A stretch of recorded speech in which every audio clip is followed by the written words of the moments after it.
So I play tested this game once so far.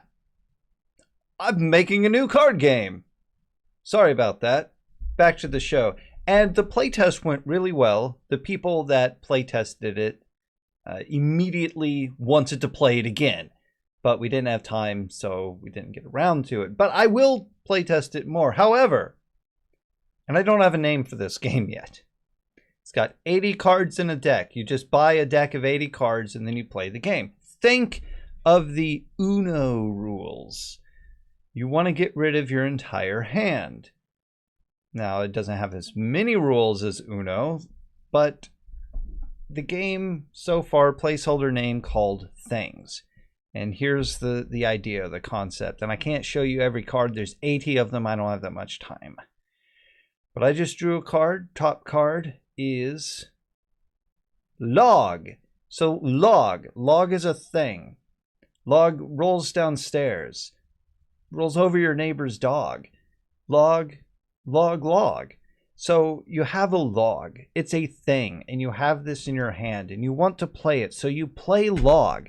Now, the next player has to picture a log there, right? And now they look at their cards and they think, oh, well, good. And they think, well, what can I play on log? So I have that. It's like a section of a tree. Well, I've got Puppet. So with Puppet, you have log, but then you play Puppet. So now that log can become Puppet. Now that's not the only way to play a card on another card. There are other mechanics. So let's say you have Puppet, but now you have, and this is great. Maybe we didn't shuffle this. You have Bit of String. Well, Puppet, Bit of String becomes a marionette, right? So you have Puppet. Now you can play Bit of String. So it's an interaction. Bit of String. Can you play Corn on Bit of String? Don't imagine so. But you have 10 cards in your first hand, and you want to get rid of all of them. So we look at something else. What about Cavernous Hole? Bit of String. You have Bit of String. Can you play Cavernous Hole? Maybe. What about Gnat? No? What about... I'm not going to reveal that card yet.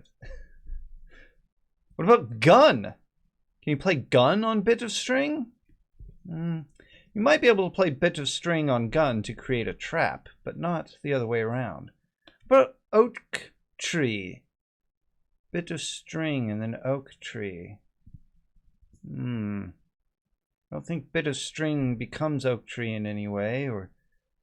Ah, of course. On my 7th card, I did find a card that I can play on Bit of String.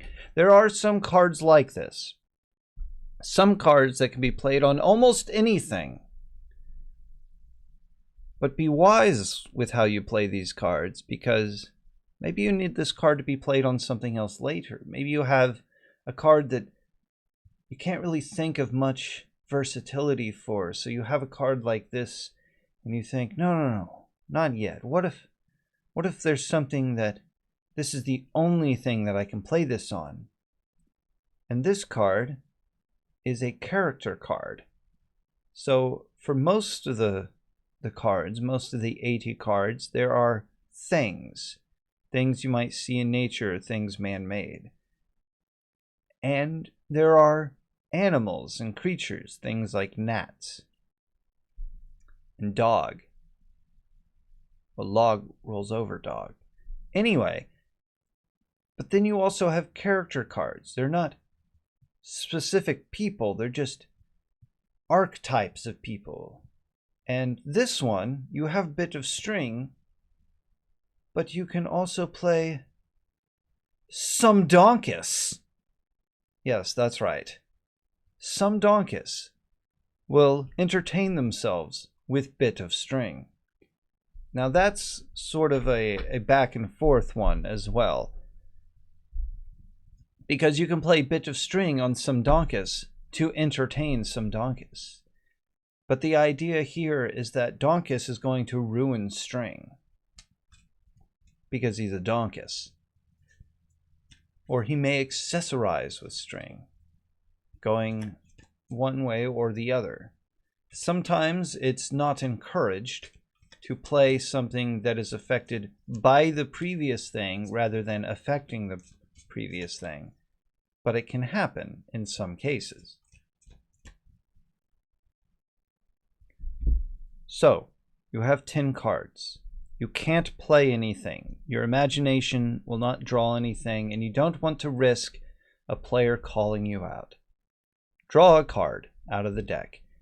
And because of that, because there are 80 cards, I would say that you can play with 8 people, 10 cards each. There would be no deck to draw from. You would just pass your turn. First person to play all their cards wins. But I would say comfortably you can play with 4 people. The test play was with 3 people. That was also fun.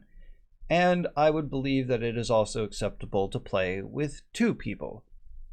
Now, playing with 1 person is just practice.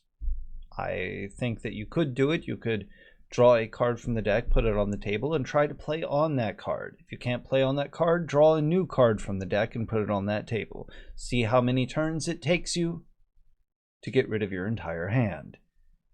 Did you play all 10 cards before the deck played 10 cards? Maybe. But it's just practice for your imagination. So, like I mentioned a little bit earlier, being called out. If you play a card on a card and somebody doesn't really like that, doesn't think that it's quite within the parameters of the rules, they challenge you on that card. Wait, how does that card play on that other card? Let's see if I can draw something.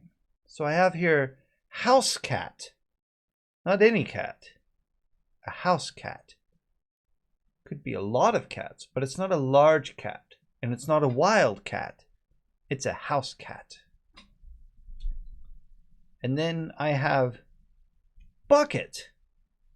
Now, can I play bucket on house cat? Maybe. There might be a way to play bucket on house cat, but I'm going to play bucket on house cat, assuming that the rest of the players can think of a way to play bucket on house cat. Therefore, I don't have to think of a way. But no, I get challenged. And I haven't thought of a way to play bucket on house cat, but I did it. Now why? I don't know. Okay, I accept it. I played a bad card. I draw a card. That's what happens. Keep your hand with cards in it. Now, I don't take that card back, but let's say instead we had house cat, but I played sword. Yes, you can play sword on house cat. You monster. You horrible, horrible monster. Why would you do that?